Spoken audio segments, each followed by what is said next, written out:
இறை இயேசுவில் எனக் அன்பார்ந்தவர்களே, நம் ஜீவனுள்ள தேவனின் உயிருள்ள வார்த்தைகளை தினமும் கேட்பதன் மூலம் உங்களுக்கு நன்மையும் ஆசையும் உண்டாவதாக. இன்றைக்கு நம் உள்ளத்தில் ஆண்டவர் பேச விரும்புகிற திருவசனம் மத்தேயு 22ஆம் அதிகாரம் 14ஆம் திருவசனம். அழைப்பு பெற்றவர்கள் பலர், ஆனால் தேர்ந்தெடுக்கப்பட்டவர்களோ சிலர். இறை இயேசுவில் எனதருமை நண்பர்களே, உங்கள் அனைவருக்கும் நம் இயேசுவின் அன்பை உரித்தாக்குகின்றேன். இன்றைய புனிதராம் புனித 10ஆம் பயஸ் திருத்தந்தையிடம் நமக்காக இறை இயேசுவிடம் பரிந்து பேசி அவரின் மேலான இரக்கத்தை பெற்று தரும்படி ஜெபித்துக் கொள்வோம். இன்று ஆகஸ்ட் மாதம் 21ஆம் நாள் வியாழக்கிழமை.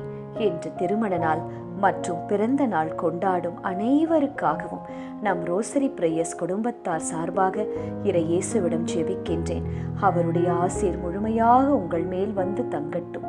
அது மட்டும் அல்லாமல் பிரியமானவர்களை இழந்து தவிக்கும் நண்பர்களுக்கும் இறை இயேசுவின் ஆறுதல் நிறைவாய் கிடைக்க வேண்டும் என்றும், அன்னை மரியின் முக்காடு என்னும் போர்வை உங்களை போர்த்த வேண்டும் என்றும் ஜெபித்துக் கொள்கிறேன்.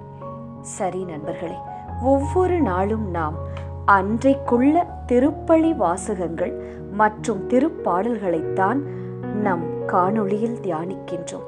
ஒரு 5 நிமிடத்தில் ஒரு முழு திருப்பலியில் உங்களுக்கு கிடைக்கும் அனுபவத்தை இந்த காணொளியின் மூலம் பரிசுத்த ஆவியானவர் உங்களுக்கு தர வேண்டும் என்று விரும்புகின்றார். அதற்காகத்தான் நான் தினமும் நம் குடும்பத்தாருக்காக ஜெபிக்கின்றேன். எந்த ஒரு மனிதராலும் நீங்கள் வஞ்சிக்கப்படாமல் இருக்க, உங்கள் குடும்பம் காக்கப்பட, நல்ல உடல் சுகத்தோடு இருக்க தவறாமல் இயேசுவை ஆவலாய் தினமும் நாடி தேடுங்கள் நண்பர்களே. எந்த பிரச்சனையும் இல்லாமல், அப்படி பிரச்சனையே வாழ்க்கையில் இருந்தாலும் அது உங்களை தாக்காமல், உங்கள் சமாதானத்தை துளிகூட கெடுக்காமல் ஆண்டவர் அருளும் சமாதானம் உங்கள் இதயத்தை பூரணமாய் நிரப்பும் பாருங்களேன். அதற்கு ஈடு இணையே கிடையாது. சரி, இன்றைய நற்செய்தி வாசகம் நம் எல்லோரையும் திருமண விருந்திற்கு வாருங்கள் வாருங்கள் என்று அன்பாய் ஆசையாய் அழைக்கின்றது. அழைப்பவர் சாதாரணமானவர் அல்ல, அரசர் இயேசு. அப்படி ஓர் அழைப்பு இன்று உங்களுக்கு, உதாரணமாக உங்கள் ஊர் கலெக்டர், மினிஸ்டர், சீஃப் மினிஸ்டர் இவர்களிடமிருந்து உங்கள் வீட்டிற்கு வந்தது என்று வையுங்களேன். என்ன செய்வீர்கள்? எவ்வளவு சந்தோஷப்படுவீர்கள்? எத்தனை பேரிடம் சொல்வீர்கள்? உங்களையே தயார்படுத்திக் கொள்வீர்கள். நல்ல ட்ரெஸ், ஷூ, வாட்ச், ஆக்சசரிஸ் எல்லாம் புதிதாக வாங்கி போட்டு, அழகான தரமான கிஃப்டையும் வாங்கி வைத்து, வாகனத்தை எல்லாம் துடைத்து நீட்டாக வைத்து, குறித்த நாளில் குறித்த நேரத்திற்கு முன்பாகவே போய்விடுவோம், காத்திருப்போம். அப்படித்தானே? ஆம் சகோதரி, நான் போய் மிஸ் பண்ணுவேனா என்று கேட்கிறீர்களா? புரிகிறது நண்பர்களே. ஆனால் உண்மையில் நீங்களும் நானும் அந்த அரசர் தரும் விருந்தினை மிஸ்தான் பண்ணிவிட்டோமா? அது எப்படி என்று சிந்திக்கிறீர்களா? அந்த அரசர்தான் இயேசு. விருந்தாளிகள் நாம் அனைவரும். தகுதியே இல்லாத நமக்கு அழைப்பு கொடுத்தார் இயேசு. காளையும் கொழுத்த கன்றுகளையும் அடித்து விருந்தும் தயார் செய்தார் இயேசு.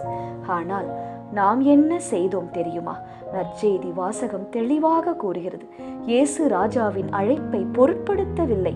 ஒருவர் வேலைக்கு சென்று விட்டோம், ஒருவர் கடைக்கு சென்றோம், ஒருவர் மற்றவர்களை எப்படி அவமானப்படுத்தலாம், அடுத்த மனிதரை, அடுத்த குடும்பத்தை எப்படி நிம்மதியில்லாமல் செய்யலாம் என திட்டம் போட சென்று விட்டோம்.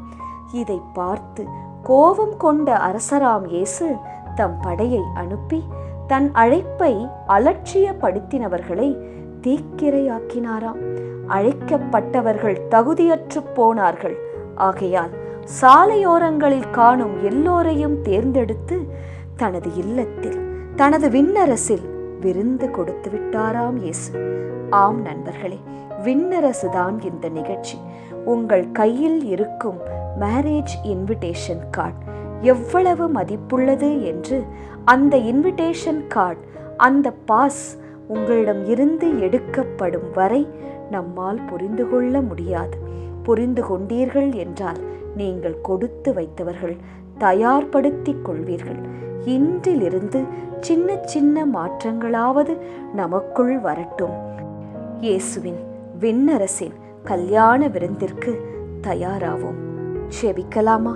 இயேசுவே, எங்கள் கடவுளே, உமது திருவுளம் நிறைவேற்றுவதில் நாங்கள் மகிழ்ச்சி கொள்கின்றோம். உமது திருச்சட்டம் எங்கள் உள்ளத்தில் என்றுமே உள்ளது. திருமண விருந்தில் நிச்சயம் நாங்கள் எங்களை தகுதிப்படுத்தி கொண்டு பங்கேற்போம். அழைக்க பெற்றவர்கள் பலர், ஆனால் தேர்ந்தெடுக்கப்பட்டவர்களோ சிலர் என்று வார்த்தையின் மூலம் எங்களோடு பேசினீரே. அழைக்கப்பட்டவர்களாகவும் அதிலே தேர்ந்தெடுக்கப்பட்டவர்களாகவும் நாங்கள் இருந்து விண்ணரசின் கல்யாண விருந்திலே பங்கு கொள்ள எங்களுக்கு துணை செய்யும் இயேசுவே. ஆமேன். இயேசு கிறிஸ்துவின் பெரிதான நாமத்தின் நிமித்தம் ஜெபிக்கிறோம். ஆமேன். ஒவ்வொரு நாளும் உங்கள் உள்ளத்தில் ஆண்டவர் பேச விரும்புகிற இறை வார்த்தையை தெரிந்து கொள்ள ரோசரி பிரேயர்ஸ் சேனலை சப்ஸ்கிரைப் செய்யுங்கள். மேலும் உங்கள் நண்பர்கள் மற்றும் உறவினர்களுடன் ஷேர் செய்யுங்கள். நன்றி.